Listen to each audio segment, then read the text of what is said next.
All right, we are live, popping right in.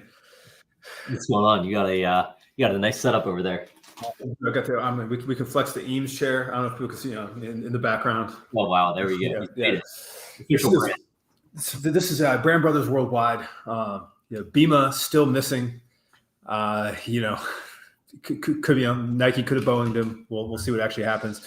Oh, and then we got Jordan live from the tundra. Jordan joining in from my guys, a lagoon in Florida. Look, this place is. Go check this out. It's like we got a rope swing. It's pretty. This life chose me, so I said I would be here. I'm gonna be here, y'all. Yeah, this is what happens. So those of you who don't know, a campaign featuring Jordan debuted this week by noted gas station and beverage and golf brand 7-Eleven. Once you become a model for an iconic Americana brand like this, all you're just doing is rope swings in the Poconos and whatever else. It's true. Kayaking. You only listen to Zach Bryan, and we're Zach Bryan's there. Hawk Twa's there. Just right off screen. We haven't given up our Waterloo though, just quite yet. Soon. All right. So we got a big Q&A today, gents. Yeah. Yes. So doing Q&A. So Jordan's joining us, thankfully last minute here, which is great. And then Bima is out, but we're gonna find new time for all of us to do the stream or do the show. So what we thought we'd do today is we took a bunch of questions from, all over the last day, various questions around branding, design, social media, launching brands. And so just going to kind of rapid fire through a bunch of questions, each kind of share our perspectives here. So yeah. And so people are asking in the comments already, if you can ask questions, you totally can. We have tons of them that we have lined up that we've already gotten submitted. We will also try to get to whatever we can from people that are here live and just kind of go back and forth as it works. So feel free to ask away in there. And this will be posted online after on our YouTube, so you can go hunt it down. All right. So let me do this. Let me share so you know what question we're talking about at any moment here. Okay. One second. I'll move us to a custom layout and then pop a screen on. Perfect. And let's go. And in the meantime, quick review of the new Dyson headphones. I don't know if any of you guys have gotten some time to actually put that together. I got the Skull Candy gang right here. He's repping Skull Candy. Serbia. Okay, so welcome, Serbia. Yeah, I think this is. I think there's a bunch of good questions in here. We will get into all of this. But first question that caught my attention: how would you start building a brand social if you won't get your first run product in 2 months? Oren, do you have any takes on this? I have a bunch. Yeah. So I mean, you have 2 months is almost like you have so much content you can use to fill that 2 month time with. Because I think you should be explaining to people, obviously, like what's going on. All right, so even look at it this way tactically, be like, what are you putting out and for who and then also releasing some of that stuff beforehand. So you can actually get people to decide what you're going to have before they buy it. But basically 2 months is just enough time to run an effective pre-order campaign, basically. And so I would just making sure you're doing all the basic talking about it. If you have longer than 2 months, which most people do, then there's really about building credibility and lifestyle within your niche, et cetera, as well. But Ashwin, if you want to dive deeper. Yeah, I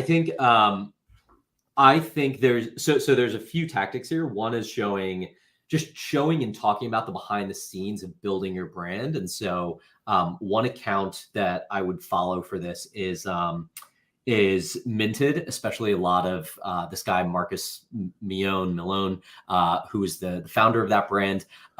Before releasing a product, the product might be 6 months out, but he's kind of showing the behind the scenes, every step of the process that goes into getting samples, what he likes about them, what he doesn't like about them. And it's just really off the cuff stuff that he's doing from the factory. So that is one strategy, showing the behind the scenes. We also have a friend who has launched a prenatal brand. And prior to even selling any product, he started building an account on TikTok, where he wasn't talking about the product itself, but he was talking about the state of prenatal products, what was good, what was bad. He would dig into ones that he found were making like misleading claims or didn't have like the right kind of nutrients that you needed. And so he was really approaching it from the kind of viewpoint of being an authority on this and building credibility, so that when his product did launch, he's basically teed people up saying, hey, everything on the market right now at this affordable price point is subpar for any of these reasons. So I think that's a really good strategy. And I want to double hit on that real quick, because that's like kind of the strategy, right? I think really you have two options. Like, I mean, honestly, like, curating in your niche and being like, hey, here's what's happening right now, and establishing yourself as an authority is something you could start doing even if you haven't even decided what you want to make yet. You just know what niche you want to go in. And what he did was perfect. You can do it. Like, someone in the comments was talking about, like, I want to start a wellness brand for blue collar and trades workers. And I have someone in the Instagram was like, I want to do beef jerky, whatever it is. I'm like, look, you go and become even a 5,000 follower expert or 2,000 follower expert on like beef in general, or like the meat industry, or on like what health and wellness looks like for like males in Gen X, like things that are like that, where you're just literally sharing the news, reviewing some of the products yourself, asking questions to other people, and forming some community. Even if you only get 200, 300 followers on there, if they're all people interested in that same thing, and then you go, oh, I'm building a product. Here's what I'm going to do. I want everyone else involved, all of you who have been on this kind of journey with me and who have been exploring these ideas with me, involved in putting that together. Like, that is the advantage that none of us had 10 years ago to be able to do. That is the roadmap for kind of all of this. Yeah. And I think it's like important to think about also hot takes. Like, obviously, if you're starting a passionate enough about this topic that you're something about it. So you're identifying a need in the market that doesn't exist right now. So what is the problems that exist with the current offering if you were this, health and wellness for blue collar workers? So pointing out all the deficiencies in nutrition and how people are not being served in this niche currently really riles people up sometimes. And then you come in to offer these solutions. Hey, I want to do something about this, and I want to build with this community to offer something that's better than currently exists and how it's underserved now. Also, Ashwin, you should say value is also building in real time as well. So it's not only minted, Yeah. No, one successful. But someone had mentioned, Brian had mentioned, like, hey, the Minted has a true filmmaker shooting their content. They do now, but they're like years in. It was like Marcus shooting TikToks of him running and putting pants on for like a hot minute. And for anyone else asking here, you can ask questions there. We're going to get to things as we can get to them, but let's keep burning through, man. What we got next? Yeah. So let's jump over to, I think this is a good one for all of us. So what are we reading and listening to in our spare time? And I think this is probably, I would first take this in the context of like branding, marketing, social, like how do we just stay up to date on everything? Jordan, you want to hit that first? Yeah. I mean, so back during my time at Nike, I'm in like sports and culture and fashion and sneakers. So I'm naturally following a lot of the accounts like Hypebeast, Complex, I'm following all the Puma Hoops, Nike Basketball, and so I'm just paying attention to what they're doing. And then I kind of have my reactions to it. Who do I listen? I mean, Prof G is a guy I reference a lot in New York. He taught branding at NYU. He's got a lot of hot takes. I mean, he skews probably a little bit older, but there's some general principles. So I listen to some of that stuff, and then I'm just kind of a sports nerd. So I'll be listening to a lot of different sports, and culture things like Bill Simmons and whatnot. And then I'm taking the business context and like what I hear about the world, and then seeing what's being put in the market and identifying where are the gaps, what do I think the opportunities are. And, that's kind of how I formulate, and that's my process. So yeah, sorry about lagging, y'all. I'm in the middle of a Florida lagoon. Yeah, it's not actually that bad on the lag, but Prop G and Bill Simmons, you got the East Coast media elite portion of this kind of locked in here. It helps balance my Texas rural nature. Ashwin, what are you listening to? What are you reading? In this context, so I talk a lot about CPG brands. There's some like great aggregators. CPG Wire is a good one just to stay on top of news. Express Checkout for my buddy Nate Rosen is a great aggregator too. And what I mean by aggregator is just all of the news that's happening with CPG brands, rebrands, funding announcements, acquisitions. It's a great way to stay just kind of like on top of things. Each week, a roundup, just kind of seeing like what trends are happening in the market and so on. One voice that I really listen to in the space is this guy, Dr. James Richardson. He wrote this book called Ramping Your Brand. He's pretty active on LinkedIn. He probably gives more kind of like sober and realistic and hyper detailed takes and analysis on the success and failures of CPG brands, especially from a retail standpoint. So I always find just like the way that he articulates things through writing is fantastic. His book, Ramping Your Brand, is also great. That's kind of what I'm listening to in the CPG world. From time to time, I try to like fill a little time with like the Acquired podcast, but those are pretty long kind of deep dives.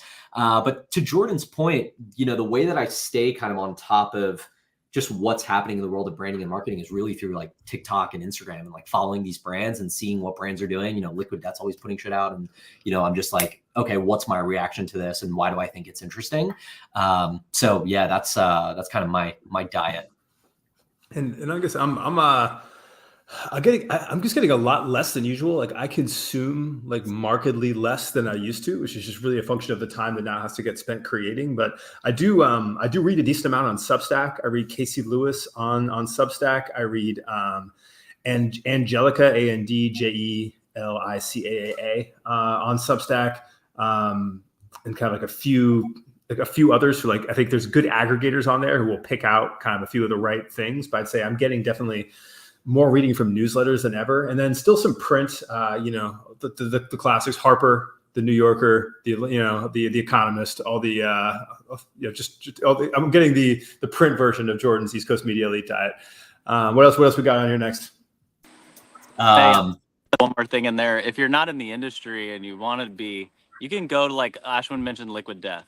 They have like a VP of creative who's really entertaining on LinkedIn. Like if you want to find your favorite, probably smaller brands, go to the brand on LinkedIn, find the people who work there. And there may be some of the people who are actually sharing kind of some of the work they're doing and the stuff behind it. Once you get super niche, then you can be following like the people who are at the agencies who create all the work in the realm that you're in. And then that's when you're figuring out who's actually creating. In case y'all don't know, the corporation may do a big ad and something really interesting or a rebrand, but then the clicking out who the agency is, who did it for them, who worked on it, and then sometimes that gives you more information. All right, next up here, how would you create a strong brand without niching down?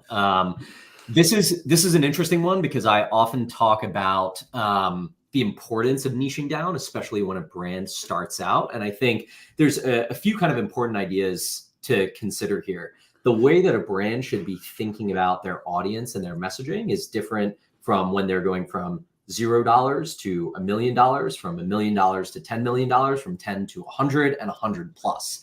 And so a lot of people will say, hey, well, if you look at how Athletic Greens talks about their product, they're, for everyone. And then therefore, like we should also be for everyone because everyone can take Athletic Greens. But, the brand that's making that comparison is a brand doing $200,000 a year. That's just kind of started out.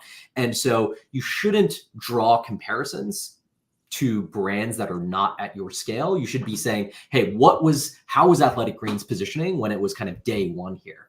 And so for the most part, in almost all categories, I do think that in order to create a strong brand, last week we were talking about like Bandit, right? And how, Bandit is like really owning the running community and like leaning into events there and leaning into speaking to that audience. And like, they've like found that niche. Now, could anyone could people who work out wear Bandit gear?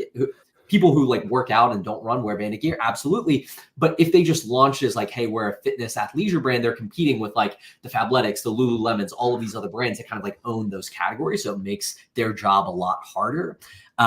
that's one example in the fashion space. But if we take an example like there's this brand Hero Cosmetics, which made like pimple patches, right? For that type of product, you don't have to niche down when you start, because like, all right, everyone has acne, they have this problem, it's a painkiller, let's just like sell this product. And so you can get, depending on the category and type of product and the problem that you're solving or how you fit into the consumer's lifestyle, there's a possibility of just like creating a really strong like product that has a lot of sales without necessarily like needing that brand. But I would say like my 90% answer is like, especially early on, like niching down matters a lot. I don't know. What are your guys' takes on this? Yeah, I think you have to ask yourself, why do I not want to niche down, right? And a lot of the time that comes down to you don't know who to niche down to or know who your customer is. Because if you're like, hey, I have such a wide TAM, or I have a product that is so appealing to so many people, like you're going to end up having to niche down 10 times as you form like the substructures of like your marketing and your personas and stuff anyway. And so I really think that question is a bit of a crutch of just not wanting to go down and like dive into who these personas are. And if the question is instead, how do I actually define who's getting my product, et cetera? Like we just have these communication tools right now that are amazing for it, right? Like I surveyed my Instagram stories earlier this week for a new brand concept I'm working on and got like thousands of replies voting on like names and colors and stuff like that. And people saying I would buy this or I wouldn't buy this and like opinions on that. And you have the ability on Twitter and Threads and all these places or by running advertisements or whatever that is to actually get so much opinion and info on your customer. And like even like emailing every existing customer you get for your first, like I emailed the first 120 valuable customers directly, just asking them what's up. Like, I think there's just very basic manual legwork that so many people can do to actually just get in the mix there.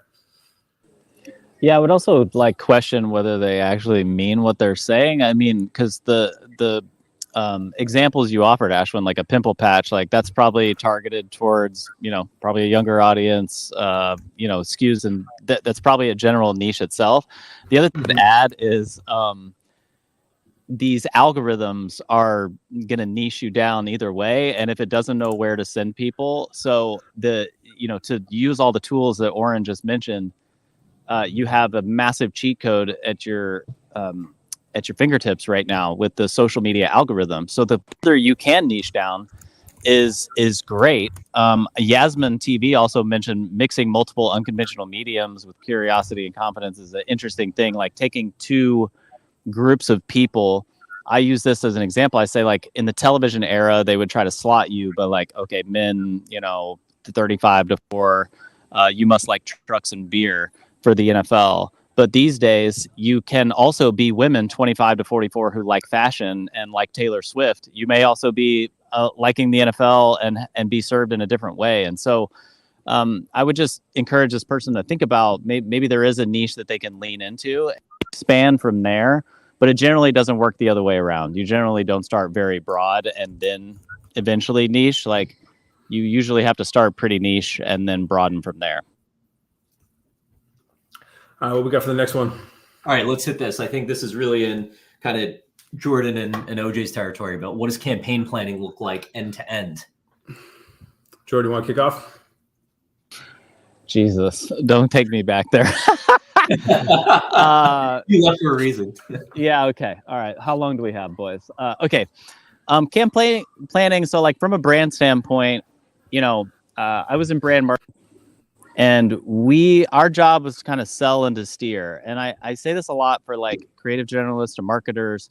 Our job is to take in a lot of inputs from around us and then try to formulate a cohesive opinion and vision to carry out.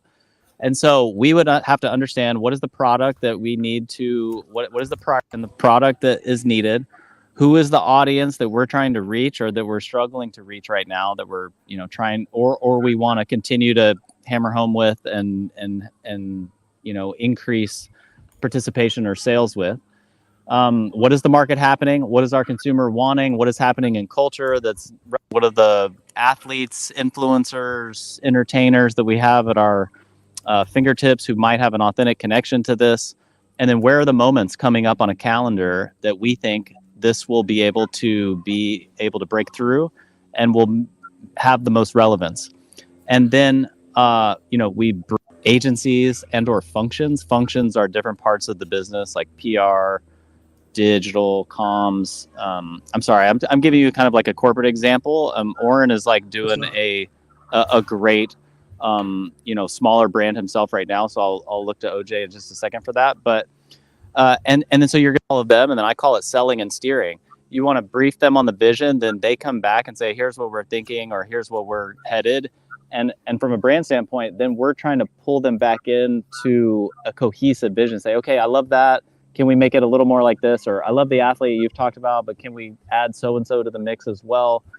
And so that's where you need someone who has the 10,000-foot view to kind of bring all of it together. And that's the beauty of a well-run brand campaign. And a lot of things can go off the rails there. And that's why I think a lot of my content is like, this stuff might look easy, but it's really, really hard to do and execute.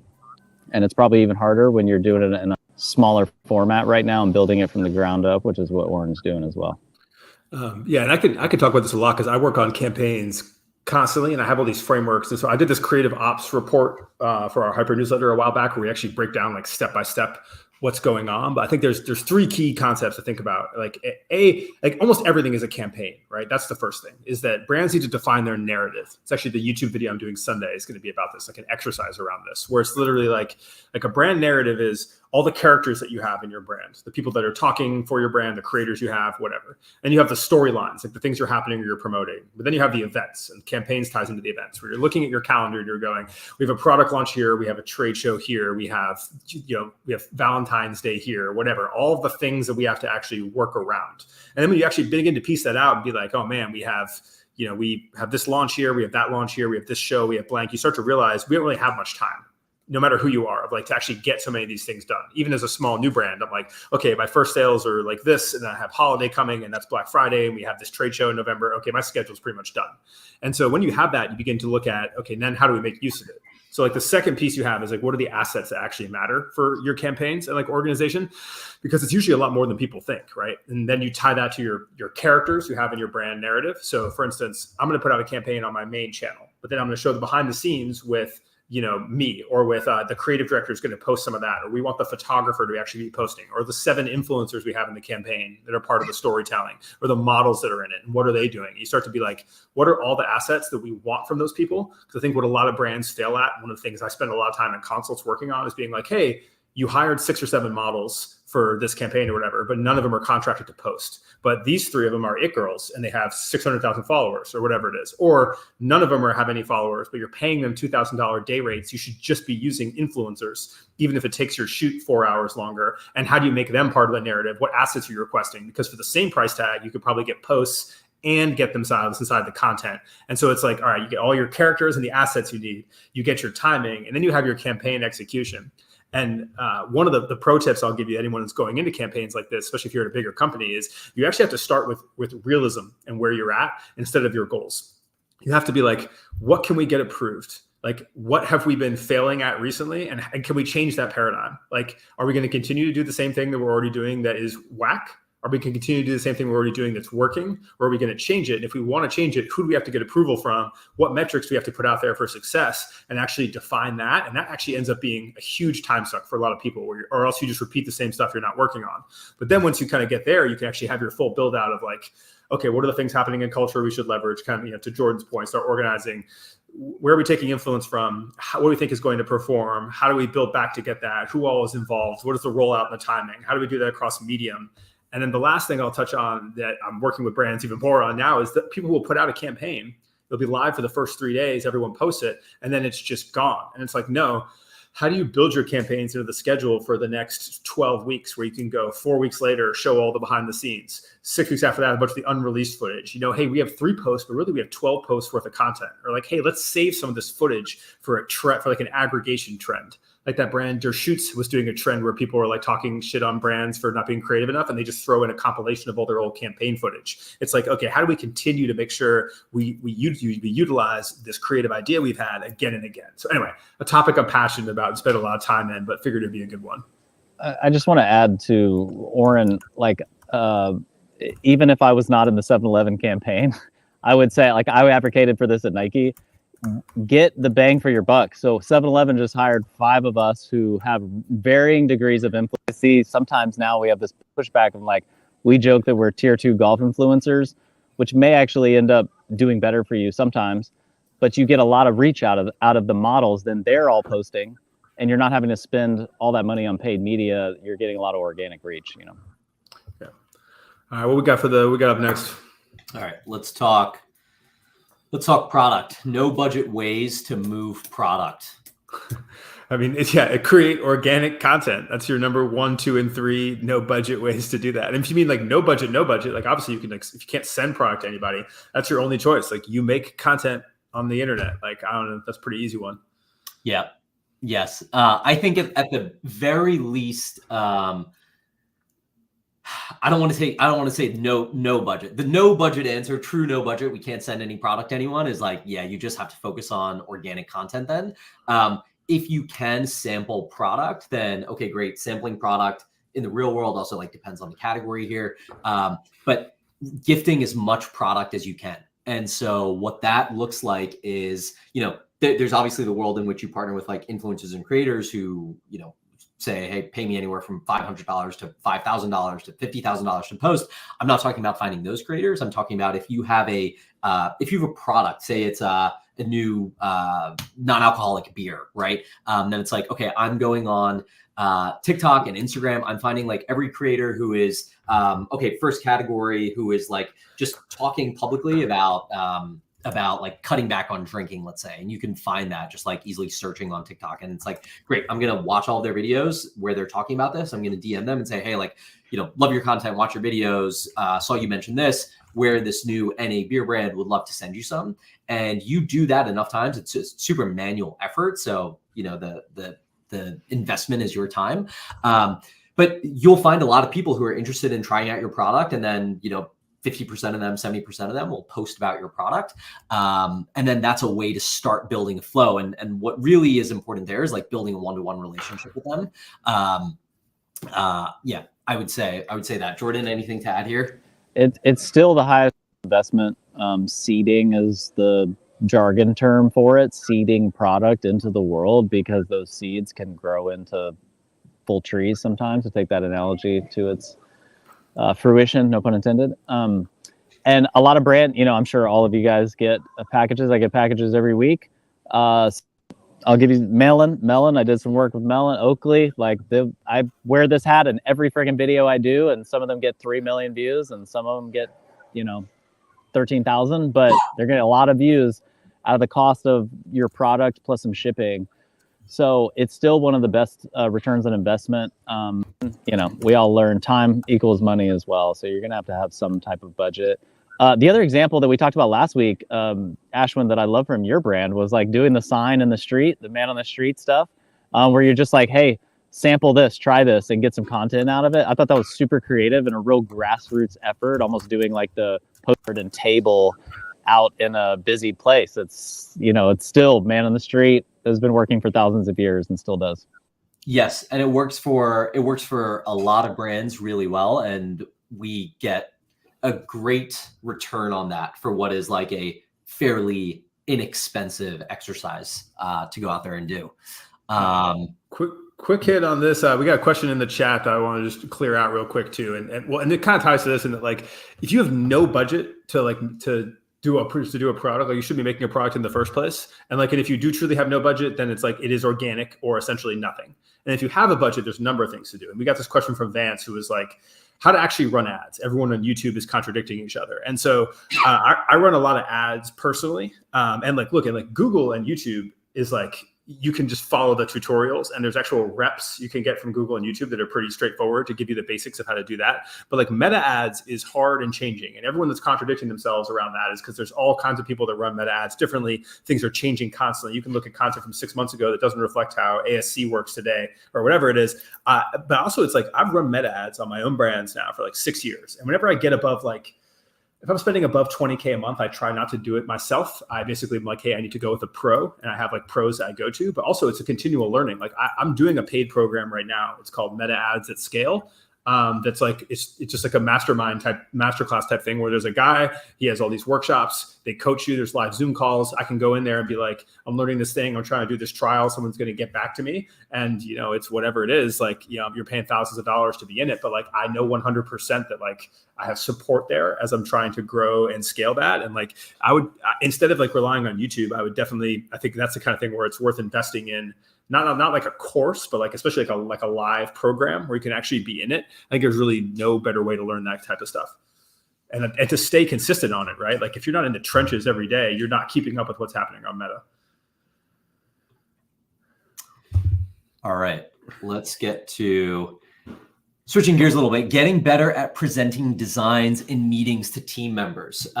So I think the broader question here. So let me actually just take this question. So, for context, I have a branding and design agency. And so, for probably like the first 3 or 4 years of our agency, there's inevitably this moment when you're presenting design work to the client, whether that's like interface design work or branding work or packaging work. And the client doesn't like this aspect, or they start nitpicking on that aspect. And then the conversation can quickly devolve into them trying to be a backseat designer for things. And if you're like just the designer, and you're kind of like starting out doing this, you're just like, I don't even know like how to fight back to this. And then it's always like, the client just like doesn't know what they're doing and doesn't know what they're talking about. It can be a really frustrating experience.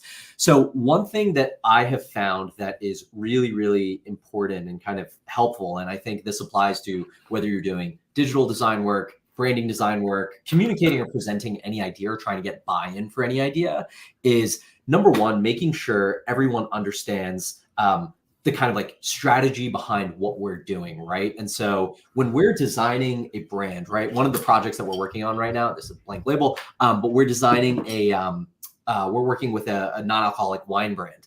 And so if we kind of like did our intake and then we're like, hey, okay, in 4 weeks, we're going to talk to you and just like present to you a bunch of like different label designs, the chances of them liking that any one of those like 3 or 4 label designs that we present is going to be pretty low, right? And they're going to be like, I don't know, that doesn't feel right. This doesn't feel right. So the most important part before that presentation is actually the strategy of it. So understanding, okay, what is the entire landscape? What does the entire market look like?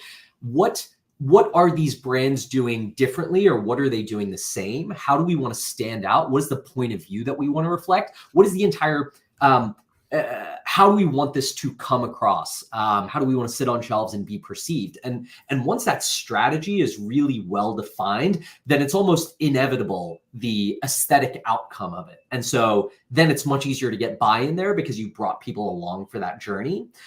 So that's like one example from the branding, kind of like packaging design.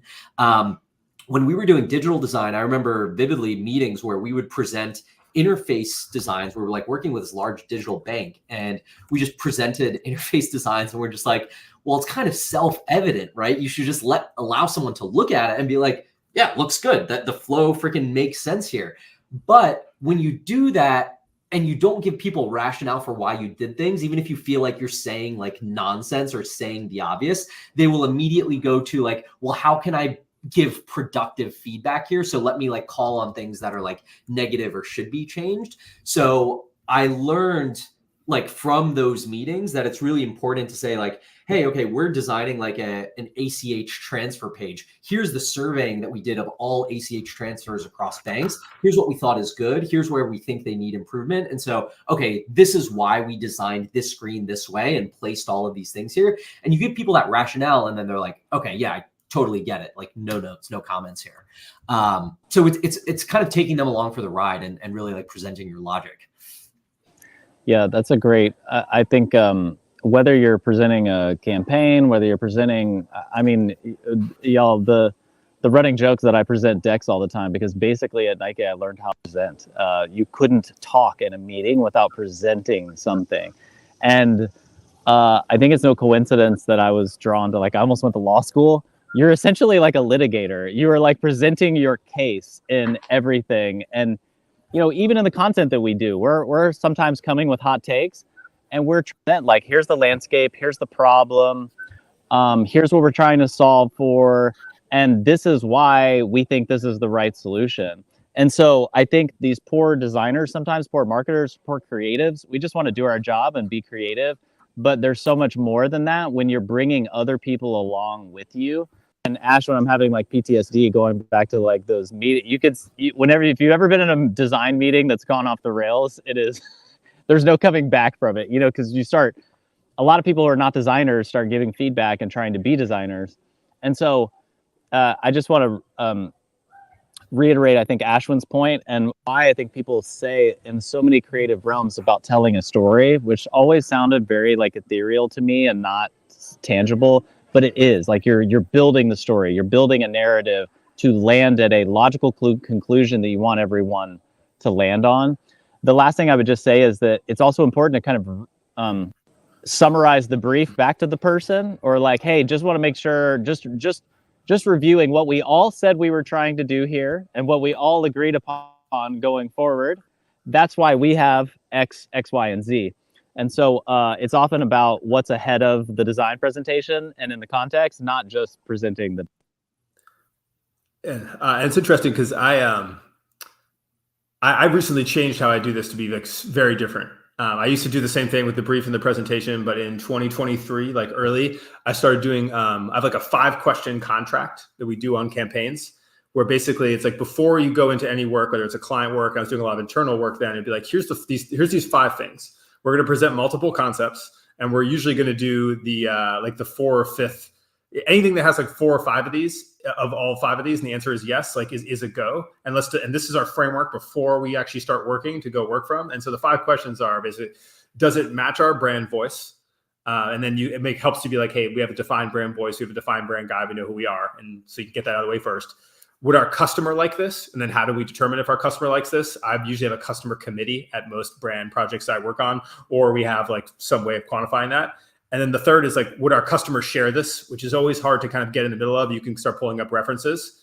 The 4th is, do we love it? And then the 5th is, can we get it approved, or can we get it through legal when I was internal? But it's like, here's your 5 list. Like, does it match our brand voice? Will our customer like it? Would our customers share it? Do we love it? Can we get it approved? And if you get to 4 out of 5 of those things, you're fucking murdering it, right? And usually what it comes down to is when you actually go through at a committee of people, and you'll see that first 3 that really matter, which is the brand voice, the customer likes it, the customer will share it. If the answer is we don't love it or we can't get it approved, you can fight those down, right? By basically being like, the customer agrees on this, especially if you have some data points to point to. So that's the framework that I go into like basically all client work with now and like sign people up for from the beginning. Legal is like the 7th layer of hell and Dante's Inferno. I mean, that's a tough one, bro. All right, because we're cooking, Brian. It's because why the frying pan's on there. All right, here's one that Oren, you and I were talking about the other day. Commercial productions on a tight budget, $150K, tips and best practices. And Oren, you were throwing out some pretty interesting numbers there. Yeah. So we were talking about this because I ran TV last year to support a product that was in Costco and Costco, Walmart, Target. And we ran linear remnant TV, and we ran sponsored TV through Amazon, which I'm actually about to do an ad for. And then we ran in cinema pre-roll in Target markets near Costco's. And so we were going on to make creative. And it's funny because you'll see this. There are brands that spend $500,000 on YouTube videos that don't go anywhere, right? Or spend $500,000 on TV creative or TV creative for linear remnant or whatever that looks like. And linear remnant, for what it's worth, is like traditional TV, but it's like extra stuff that you can get for cheap because no one bought it. And you like piece stuff together. It's a really affordable way to buy into television when you're a smaller brand. But like, 150K is not a tight budget. That's a tight budget for creative agencies that love to spend money.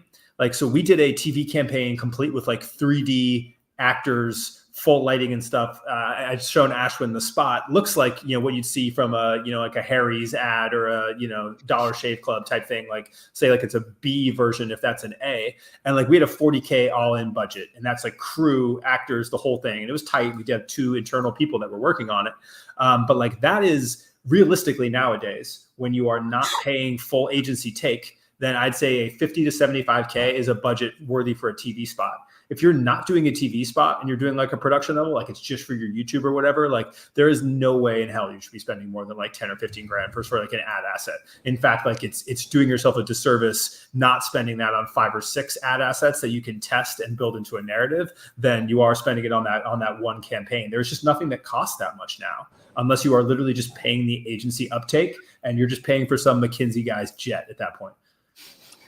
Yeah, I mean, having been at a company that, you know, our agencies wouldn't roll out of the bed for less than $1 million on a production budget. But I agree with you fully. The world has changed in content creation over the last 10 years dramatically. And some of the best campaigns I ever did were on tight budgets. Creativity can thrive in constraints sometimes. I'm going to guess that Miss Hamilton here is like working, I don't know, with cars maybe or something like that. Like maybe that would be perceived, but you should see the stuff that can be done. Young creators, camera equipment has gotten so much cheaper, audio, all kinds of things.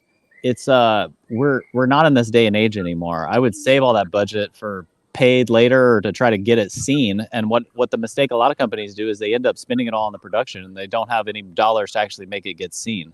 And let me throw a grenade into the chat real quick. So I want to talk about the $4.3 billion that Nike spent last year on creative agencies for their retention focus, right? So $4.3 billion on creative, not even the promoting of the creative. And so I feel like there's all these companies that are stuck in this scenario, right? Where like, if realistically you look at it and you're on a shoot and you're paying the top side of what you get indie, it's like 1,500 to 2K for a model. Say you have 10 models in your shoot, you're in 20K, right? And then location. I mean, if you're on Pure Space, you're getting from a location, whatever, 5 grand, 10 grand. So now you're at 30. Now you have 3 or 4 people at their day rates with gear and all that. Let's say you're maxing that out another 5K for each of those. And you have a 6-person team, another 30K.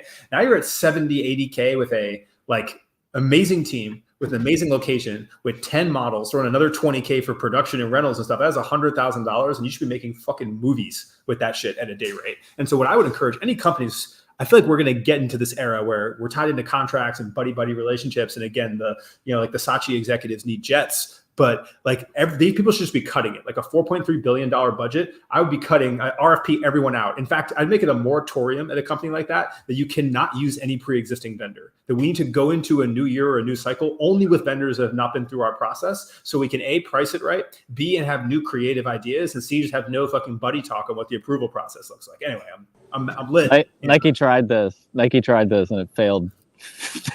It failed not because the strategy couldn't actually work, but because people can't think. What I found was, and you see this with so many corporations, this is going to hurt, is like everybody would love to be ahead of time, like have all the time in the world to actually plan something out. But what happens is when you get crunched and you're like, I need this in 6 weeks, you have to go back to the people that you can just call that know the old way of doing things. New ways sometimes are harder to do, but it's worth it to try to do the I felt like that, like almost 2 years ago, I feel like that would 100% be the case. You do it and you fail. But now it's like, if you can't execute a campaign as a brand new vendor in 4 weeks and have it be good, you've missed the zeitgeist already. Totally. And so there's all these people that are now trained to react. And so I think that like now we're at this inflection point where that's actually much more able to be executed on than what we saw prior. Now's a great time to plug my YouTube video from last week. Go check it out. Yeah. Ashwin. I think, one important point that Jordan said, just in terms of like the cost of producing really high quality stuff is kind of compressed as with like cost of doing any kind of creative work. I've seen so many videos on TikTok of people who are just like good camera people. They're good at editing. They will take a random product or go up to someone at a gas station who has like a Ferrari and they'll be like, hey man, can I shoot a commercial for you? They'll show you the entire behind the scenes of shooting that commercial in a day with that owner just for free so they can build that portfolio.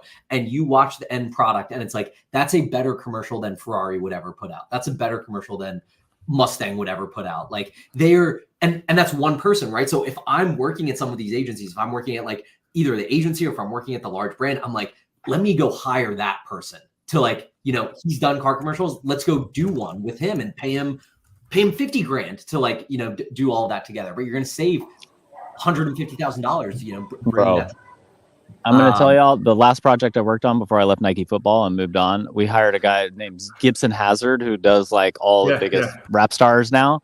He had not done anything in sports and he had done like a couple early ones. I literally DM'd him on Instagram and I'm like, hey, bro, I think you sports. What would you think? I know this is outside of like your realm, but I could tell like he had the chops to do it. And he was like, I would love to. Turn out he played college baseball. He was like, hell yeah, let's do it. For a fraction of what those traditional agencies are. We had the most successful campaign we've ever had. And guess what? We didn't have to ask LeBron or KD or Saquon Barkley to share it because they naturally did because they thought it was so badass. So like Gibson shit's hot. Gibson is the man. So yeah. Dope, and also he was just coming right off Instagram. And there's now 100 kids like that. And the fact that they're not getting chosen and picked up all the time is just fucking ludicrous. It's insane. And someone is sorry, I want to add to this that Sam Stillman, whoever the camera is for Minted, did a campaign for Saucony. He's like 25 or something, and it crushed. It was amazing. So the world is new, and just like Oren, you said, if you're not able to do that anymore, you're missing the boat. Yeah, well, we'll see what you see. You see agencies are going to try and middleman this and be like, cool, we're still going to charge you $2 million and we're going to pay these guys 30 grand. And that's the shit that like everyone 1,000%. here should find personally offensive. And anytime they see those people like that, it should be like our imperative to like ensure that those people are not working and exit like within years, right? Like it's the end of that. Yeah, I think, yeah. I think Jordan, you could probably speak to this, but I think there's this like, I've seen proposals from large branding agencies that'll charge, call it, $700,000 for like a year-long branding campaign, like branding in digital, right? And I'll look at the staffing for that team, and they'll have like 3 project coordinators, 18 junior staff, 7 art directors, 6 copywriters, blah, blah, blah, all these people.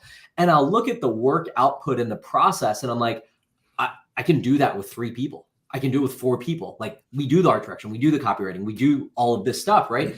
And I think there is this, what probably has to be appreciated too, is that from a large organization, right? An organization like Nike is never going to hire a 3-person team to like do branding on a certain campaign or do design on a certain campaign. There's very much this element of like, hey, I want the robustness of your team to match my team, even if that's just like a little bit of the showmanship here. Like, yeah, we are Nike. We should pay $1 million and we should get 4 project coordinators and 6 managers like CC'd on every email. And like, it's a little bit of like ego stroking, but I think there's also these kind of like corporate dynamics at play here too. And then like, I think the broad thing here is like, no one ever gets fired for hiring IBM, right? Which is like, go with the risk-free option a little bit. All right, what we got next up here? Jordan, you're on mute, by the way. Sorry, it's also fundamentally dependent on the agency model, 20% of the total. So they need to ramp up that total so they make more. Yep. So I thought this one is relevant. There's a question in the live here. How did you 3 begin your careers, and what advice would you give to someone starting marketing? And did college teach you this? I could pop in there. I went to college for design. It was actually very helpful at the time. Not only in design, I was also in like an entrepreneurship program that like had accounting and all these other things. It was actually super useful. But then it was great because there was no like YouTube to go learn design. Like really what was great about that is I had design history and a bunch of basics of industrial and other and graphic and like all the interior, like it was like a overall design program. And then I got like my senior year, I was doing all these seminars that were like getting me deep into Photoshop, which was like extremely useful. But like now, like the Photoshop and educational element of that, like would have been really straightforward to get on YouTube. And so I don't know, it's one of those where like, I feel like at least I could have learned a lot of the skills that were actually applicable to me. I could have completely done outside of that. And I don't think I've ever like put my college down on a resume or even printed a resume in a very long time. It's all like work related. There's a lot of questions we have like that around here too about like, oh, well, I have this background, people don't take me seriously, or I have to do this on the resume. And at least what I've noticed is like, it's all work related now. It's like, hey, I don't actually care what your background is, whether it's 2 years or 10 years, but like if you have recent relevant work to the things that we're trying to achieve that you played a role on is the most important thing. And doing that often involves either your own creative projects or spec work or making sure you can freelance. But anyway, those are my quick 2 cents to throw in there. Ashwin, what do you think? Yeah, I think that's a good point. I think another thing to call out, which I think you mentioned in a either in an earlier live or somewhere else, is that like you did email marketing at first, right? Or like someone told you like one of my early jobs. So basically I was a designer. I worked at a design agency, became a creative director at that same agency. I worked over into basically got like a kind of a content marketing job that was sort of like tech doesn't have creative directors, or at least didn't at that point. And so I kind of got this like marketing, more entry level job that was and in content marketing, where basically helping come up with the videos and facilitate the photo shoots and whatnot. That was like kind of creative direction oriented. And my boss there was the VP was like, hey, you should learn marketing automation. You'll have a guaranteed 6-figure job for the rest of your life. He told me to get Eloqua certified because Eloqua was like one of the platforms at the time with Marketo and Pardot and anyone who was around in that era. So I went, like, we had Eloqua at the company. They have a training program to do X. I got certified on it. And honestly, he's kind of right. Like even now, like I can go build out pretty robust. It's way easier now than it was in the Eloqua era, but like I can go build out and I can make any company money on marketing automation and their marketing and email flows and like have that shit dialed. And as a designer with that skill set where I can also design all the emails, like again, I can go make 120K doing that for the rest of my life. And that was an interesting piece of advice I got from somebody. And then ironically, he ended up getting fired and they gave me his job at a later date in that company. But there was just because like they were trying to go, there's a lot of those type of movements in tech where it'll be like, we can't pay this guy anymore. There's a disagreement.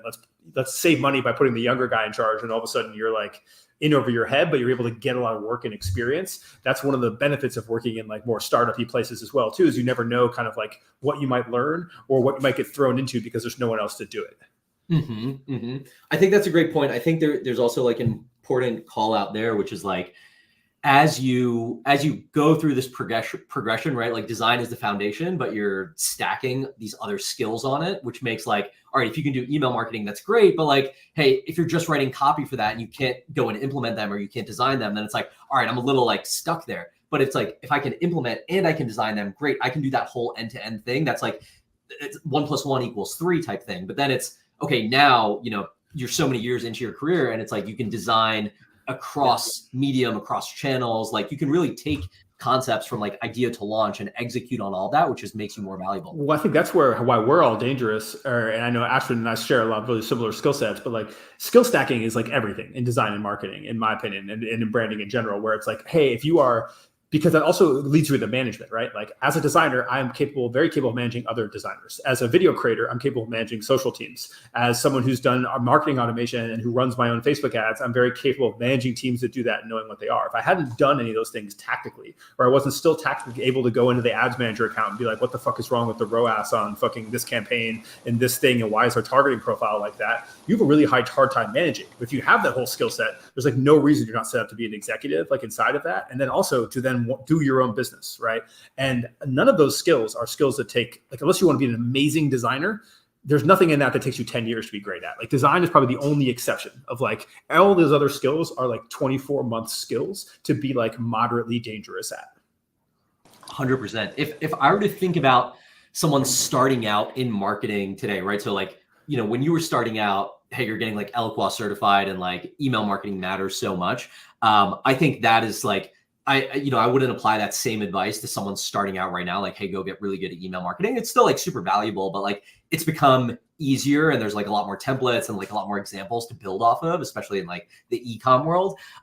What I would look at is like every brand right now, whether this is like a consumer brand or it's a B2B brand, they're all trying to figure out content. They're trying to figure out content from a TikTok and Reels standpoint, a YouTube Short standpoint, a LinkedIn standpoint. They're trying to figure out content. They're trying to figure out like influencer and creator partnerships. And so you have this audience that, or you tend to have these, marketing teams that are, that like know PR really well. They know out of home campaigns. Like you're probably not going to like beat them on that as a 23-year-old just out of college. But what you are going to beat them on is like, this is the voice and culture that's happening on TikTok right now. Hey, you're a protein supplement brand, or like, hey, you're an energy drink brand. And like, you are living in 2014 on your socials, right? And it's like, I'm telling you right now, that is like not the brands that are doing well. Like these are the brands that are doing well. Here's what I think your strategy should be. Here's how I would approach that content.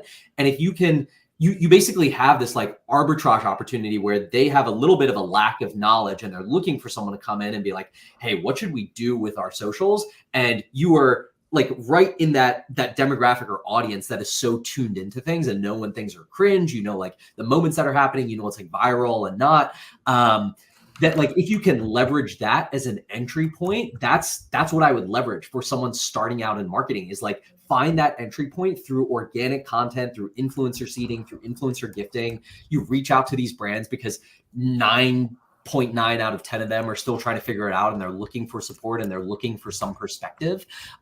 That's what I would say is the entry point. And then once you're in, you can start to grow. And then it's like, okay, is that the valuable thing 5 years from now? No, probably not, because everyone's going to be like leveled up. But then you can weave, you can go to something else. But it's hard to get like more perspective than a few years out. It's not slowing down anytime soon, though. Hopefully, this monsoon that just hit me in Florida, for those of y'all who are tuning in, I'm riding for this. And it's probably going to be my last question, but I do think social 10 years ago was still the cheat code, to have, and it really helped me in my career. So I know we're all social biased here, but if you remember last week, we started the jokes off and like, what's Gen Z wearing in the streets? Like, that's what's happening around conference rooms. Executives are going, what's the thing Gen Z is doing that they don't know about? If you're young in your career, that is the thing that you have an advantage on. You have youth, you're tapped into the culture more. And if you're not in that platform, I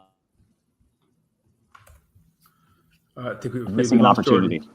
All right. Almost love y'all. Jordan in the monsoon. Gotta go. Love y'all. Thank you. Thanks for tuning in. Bye. My guy. All right, cool. A couple more minutes left here. Let's see what we got. Are there any? Let's see if there's any questions that we missed from. And I realized too, I put this in my broadcast channel too, and there's 15 questions in there I didn't even look at. All right, so I'm gonna hit a couple real quick. Do phone handheld videos take away from the luxury aspect of a brand? It's like, no, not at all. I think the actual content of what's being captured by the phone is what makes it luxury or not. And you can make anything look amazing on an iPhone. We hit how do you stand out without much funds? Where do you guys look for photographers to work with? I look on Instagram. Honestly, my Instagram DMs is like probably the primary selling point. What about you, brother? For photography, videography, for designers, I'm finding everyone on Instagram. Just people who have a certain style that I'm looking to emulate. I just reach out to them there. And I find that's kind of like the best place for it. And then I have a bunch here. I actually have multiple questions on what does it take to get to be a creative director, art director. Creative director is funny. It's like there's no career path to being a creative director. Like you need to be a good designer. It's really hard to hire someone who's not a good designer or in there. But then you need to have the capability and the network to execute complex campaigns. So basically, capability, network, and vision, which are three things that are actually like very complex to execute. Where you have to be able, like someone wants to do a campaign, you need to be able to come up with all the concepts and get them approved.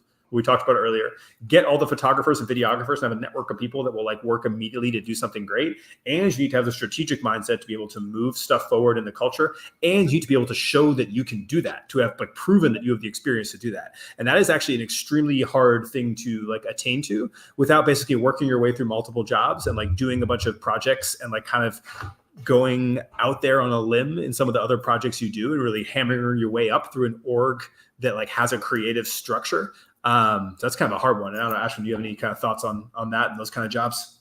No, I think it's hard because it's a kind of like it's an amalgam. It's a mashing of so many different skill sets. And so really, if I'm starting out, it's really that idea that we talked about of skill stacking. It's like, okay, let me develop this taste around like art direction. Let me become a really good art director. Then like, okay, a few years out, let me become a really good copywriter. Then a few years out, let me become like a really, let me try my hand at content creation. And then over time, I've stacked enough of these skills where it's like, I can look at a campaign and I can, pull in the right people and like direct the right people to bring that campaign to life or bring that kind of like creative vision to life. So I think that's more so something that you do later on in your career than someone who's 25 years old and it's like, hey, I'm a creative director now. Joe, I'm gonna try to get to Jody to get to some of your questions here.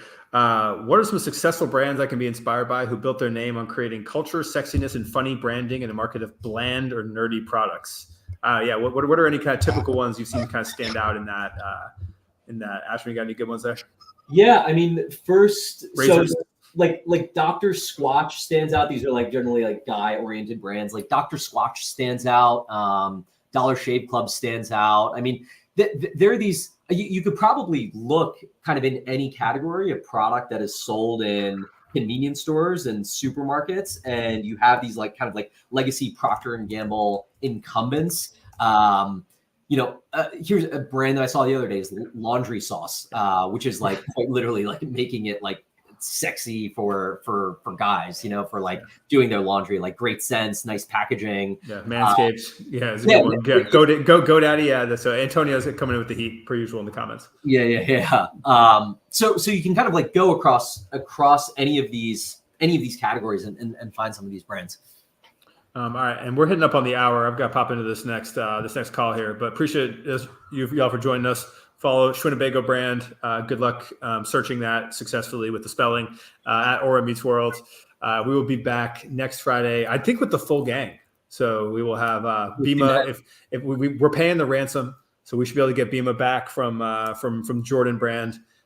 Jordan Rogers. We'll see if the monsoon he makes it out or not. But I appreciate every one of y'all coming in here. I know we didn't get to all of them. We try to hit as many questions as we can, but doing what we can. Appreciate y'all. Thank you, guys. Can any of us figure out how to end this stream? Okay.